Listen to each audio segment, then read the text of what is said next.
Emma, ça va? Umeze neza? Oui. Ça va Keti? Oya shanjye ntabwo meze neza pe. Byagenze bite? What happened? Ni ukuvuga ngo urabona byende nakubwira ibyanjye byo kujya hanze kwiga hanze biri kwanga n'ubushize abateka mutwe banugiye bandira andi mafaranga ibintu byancanze mbese ntabwo bimeze neza.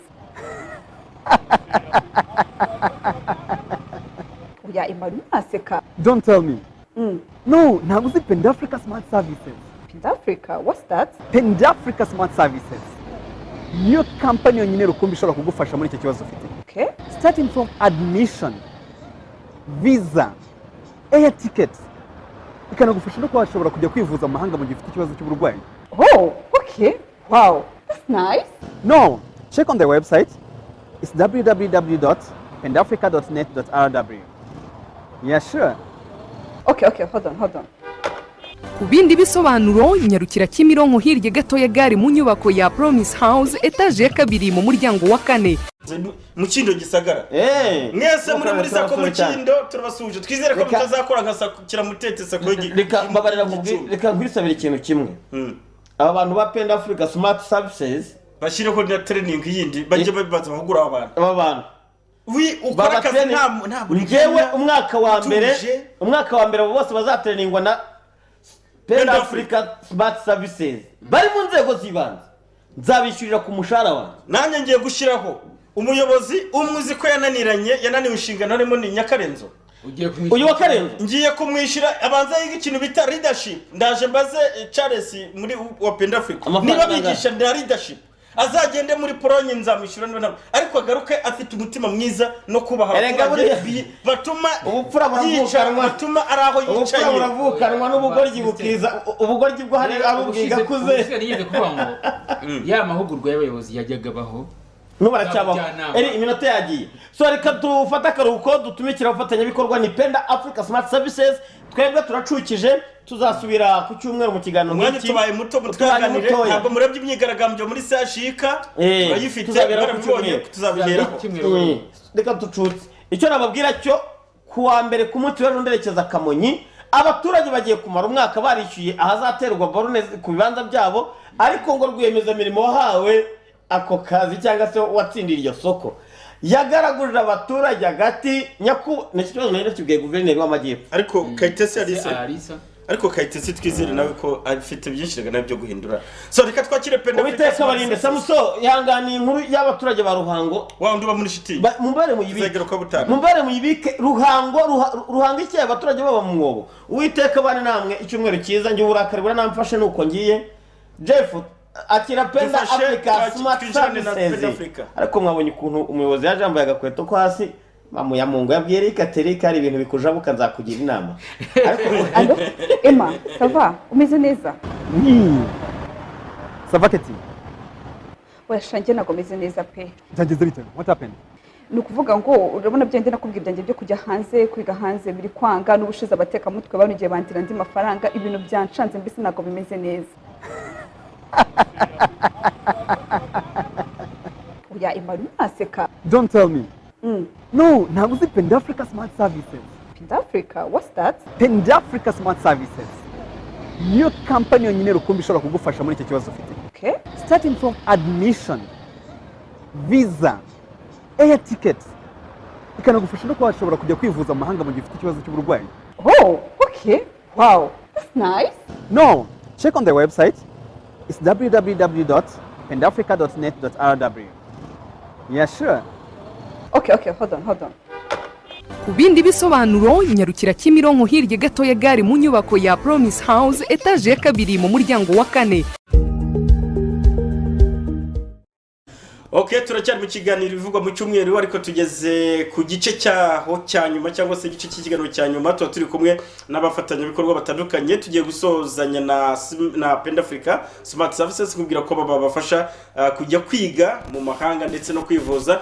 Mwe rero mufata amasomo atandukanye mu Rwanda mu bice bitandukanye uyu no mwanya reka nihuse bite nakira umuyobozi mukuru wungirije wa Pendafrica Smart Services hanyuma tuguhikaza no muri studio mwiriwe ariko kandi icyumweru cyiza.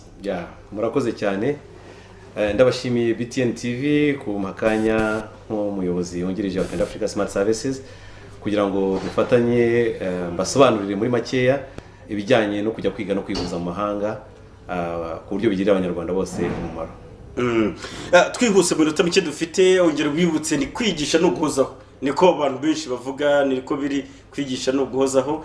Hanyuma muri uko guhozaho bwongera wibutse Penda Africa ikora iki, yatangiye ryari, ejo bundi ukomotse za Tanzania, abanyeshuri barujyanye Polonye bimeze bite, ndetse no kwivuza. Urakoze cyane. Twitwa Penda Africa Smart Services nk'uko nari maze kubivuga. Ni ikigo kimaze igihe kirekire gikora gifasha abantu kujya kwiga no kwivuza mu mahanga. Turi ubukombe, ndumva mu bakora nk'ibintu byacu niba banahari, dushobora kuba ni twebwe mfura. Tumaze imyaka 10 kandi dufashije abanyarwanda benshi kujya kwiga no kwivuza mu mahanga. Rero cyane cyane tukibanda ku bintu bijyanye na international education, kujya kwiga mu mahanga mu bihugu bitandukanye, byaba iby'Uburayi, Poland nk'uko wari ubivuze, Canada, USA, UK n'ahandi. Wenda mbere ko nkomeza, education, igihugu gifite education cyangwa gifite ireme ry'uburezi rifatika kiba kiri mu iterambere rikomeye cyane. Hari umuntu uzwi cyane wavuze ngo if you think education is too expensive, ngo wait and see how much ignorance costs. Ashaka kuvuga ngo mbese niba utekereza ko kuba wajya kwiga cyangwa se guha umuntu ubumenyi bihenze, muzategereze urebe noneho ubujiji cyo agaciro k'ubujiji ko kangana. Rero twebwe Penda Africa Smart Services turi muri urwo rwego rwo kugira ngo dufashe buri muntu wese, yaba ari uwo hejuru yaba ari uciriritse, turamufasha mu ngeri zose kujya kwiga no kwivuza mu mahanga. Urakoze cyane. Muramufasha ariko mu buhe buryo, bisaba iki? Natubwire ejo bundi muri Tanzania, nuko kuvugana nawe umbwira ngo uri muri Tanzania, turimo turafasha abantu ubumenyi bugere hose, ariko abana b'u Rwanda bakomeje kugenda nyine bavoma kwivoma nyaryo. Ubivuze ukuri. Navuze ko turi Penda Africa Smart Services, kare kajambo kanditseho Smart Services, nuvuga ko dutanga service iri smart. In fact, twebwe dufasha umunyeshuri cyangwa se utugannye akigera iwacu kumushakira icyo bita acceptance letter cyangwa admission letter, urwandiko rumwemerera muri kaminuza ko ashobora kujya kwigayo. Ariko ibyo ntibiba bihagije, dukurikizaho icya kabiri cyo visa processing cyangwa se kumushakira visa. Ni muri urwo rwego rero ejo bundi nari Dar es Salaam mperekeje abanyeshuri bageze mu 10 kujya kubafasha uburyo babona visa, kugira ngo babashe kujya mu gihugu cya Poland bajye kwigayo bahahe ubumenyi, ariko bateganya n'ubundi kugaruka mu rwababyaye kugira ngo bafatanye n'abandi banyarwanda ku bumenyi baba bakuye muri icyo gihugu. Ugize uti ko ari kujya kubafasha, ariko hari ubutubona rindimo mbona bw'umuntu yibaze se hafashwa mu ntuki, urangije ngo secondaire biremewe no kwarangije kaminuza gusa, cyangwa hari no kuba ugomba kufite niveau y'iki cyiciro cyangwa mwerite? Urakoze cyane. Urangije secondaire utangiye bachelor degree turamufasha, ufite urangije bachelor degree ushaka kwiga masters turamufasha, urangije masters ushaka kwiga PhD nawe turamufasha. Ingeri zose turazifasha. Ku bijyanye n'ubuvuzi, umuntu wese bigaragaye ko yivuje akaba afite icyo bita medical report, imugaragariza yuko wenda hano mu Rwanda batashoboye kuba bamuha treatment ikwiriye, tumuhuza n'ibitaro byiza kandi bizamufasha muri byose ku mafaranga makeya. Hanyuma tukurikije no mukanya turaza kureba ibice mukoreramo nuko abantu bababona, kugira ngo iminota dusigaranye tubyaza umusaruro. Kugeza uyu munota kurikije igihe mwatangiriye, umusaruro murabumena umeze ute? Mumaze gufasha abanyeshuri bangana iki kujya kwiga hanze? Mumaze gufasha abantu bangana iki kujya kwivuza? Urakoze cyane. Muri iyo myaka 10 natwe ubwacu twumva tunezerewe. We are so proud of our achievement. Ibyo tumaze kugeraho, dufashije abanyeshuri bageze muri, niba nibuka neza, bakaba mu 1000 bagiye bakiga bagasoza amasomo yabo bakagaruka mu gihugu. Urumva ko ari ibintu byo kwishimira cyane.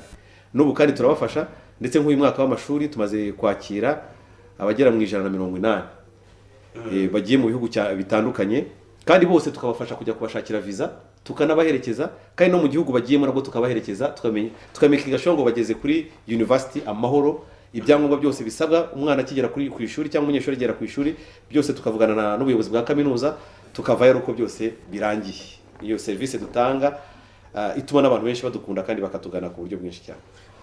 hanyuma ukurikije umunezero cyangwa se ibyo byishimo mufite byo kuba muri gutanga serivisi smart imeze neza inoze bikaba birimo binafasha benshi mukurikije ibyo bihugu mufitemo ni nka bingahe mu mwatubwiye se nta bindi bihugu muteganya kuba mwakurizamo abana cyangwa mufasha kujya kwiga ese mu Rwanda musanga ntabwo nabo mufasha mu Rwanda ahubwo urakoze cyane twebwe twagerageje gushimira abantu aho batishyikira mu Rwanda aho wakwapurayinga hariho hose byakunda ariko usanga abantu dukeneye natwe kujya guha ubumenyi ahandi abanyarwanda bavuze ngo akanyoni katagurutse ntabwo kamenya iyo bweze mu Rwanda ho wajya n'ahandi hose yabikora ariko abantu benshi tukabona bafite imbogamizi zo kuba se nagera muri Canada gute nagera i Burayi gute nagera UK gute nagera hanaha gute rero dukorana n'ibihugu byinshi cyane bitandukanye ku mugabane wa Aziya Ubuhinde Ubushinwa Singapore Malaysia n'ahandi ku mugabane w'Uburayi turimo turakorana na Poland turimo turakorana na Ireland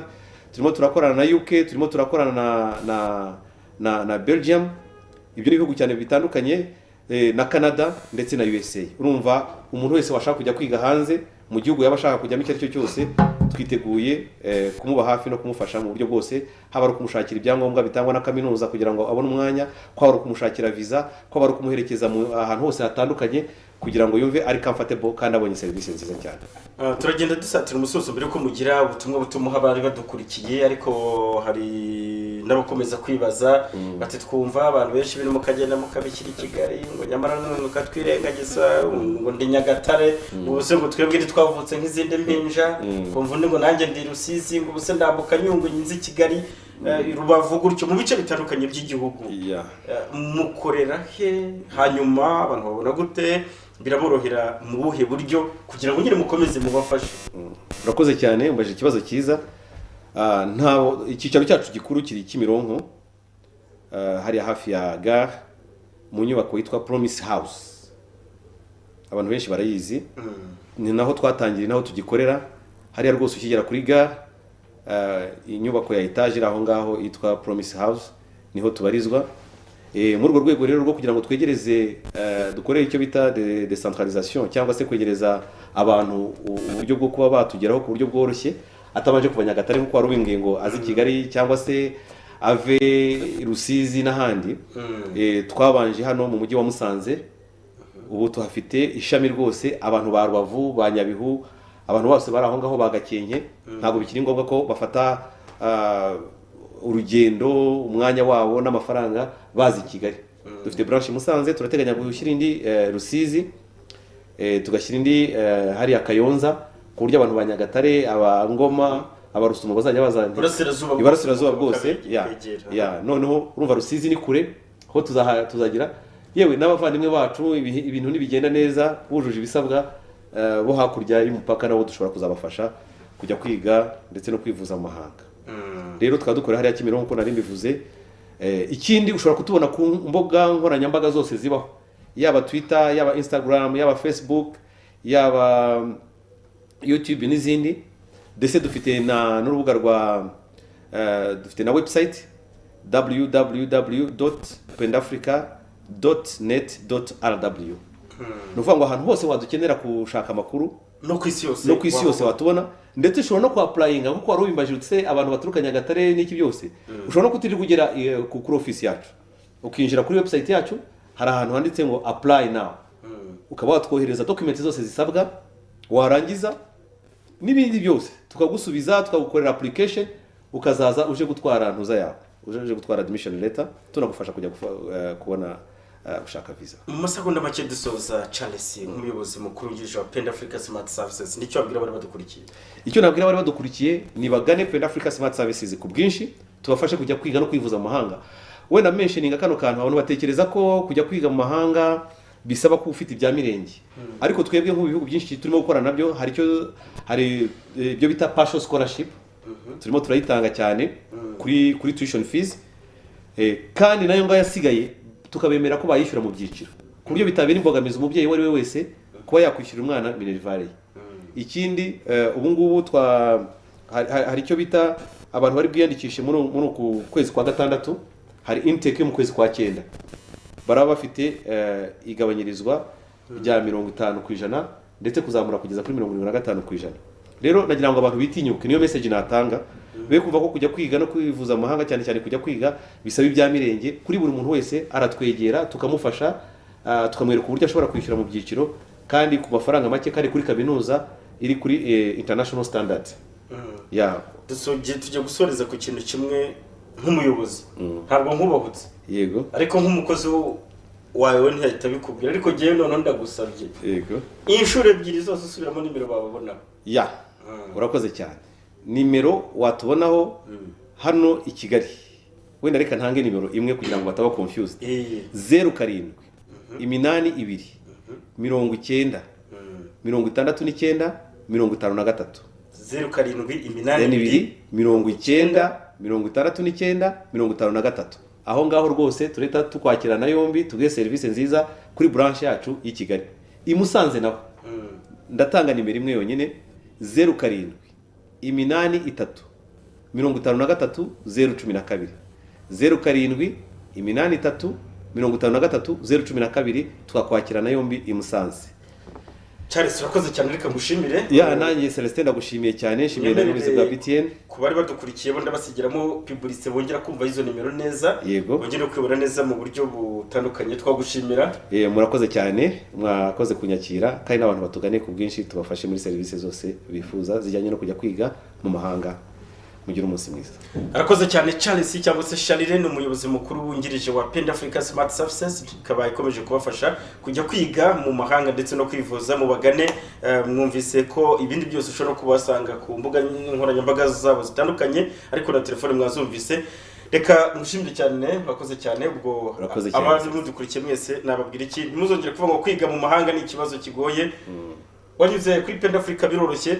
BTN TV natwe turahabaye kugira ngo tujye tubafasha nyine mumenye abantu bakora ibintu nk'ibi kandi babageze aho mwifuza. Reka itashimira bagenzi banjye twanabanye mu kiganiro ivuga mu cyumweru, Ndero Valence Papi ndetse na Eric Nshimimana.